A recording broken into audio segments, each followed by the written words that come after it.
Technically, yes. They narrowed the guidelines to make sure that we know what to do. But we saw the failure of Probi on the iron last year, and they had quite a bit of studies. Just one was not so conclusive, so they didn't get the claim. And this kind of brings us all down into whether we should invest or more in that. I'm an optimist about EU claims. I think the different industry players need to keep submitting health claim applications.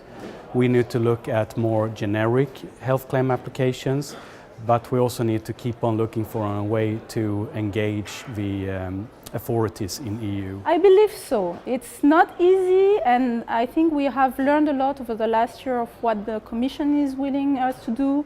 So now we are running clinical trial according to their guidelines. It was long to have some guidelines, but now we have some. So I think many companies are now working on that direction, and we keep submitting a dossier, and I believe that we should have a health claim soon. An EU claim is inevitable. Possible becomes probable, becomes inevitable. You can't deny it. In a broad form, probiotics is too broad a description, and that's why European regulators find it a little too difficult. But once we further define it, and all of these clinical studies that are showing through now, you can't deny the science, really.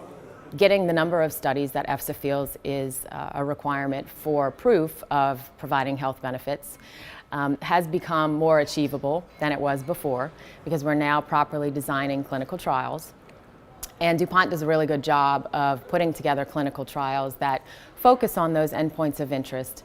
And so we feel within the next year or so that we will have success in submitting a health claim submission to EFSA and having them recognize the true benefit of probiotic strains.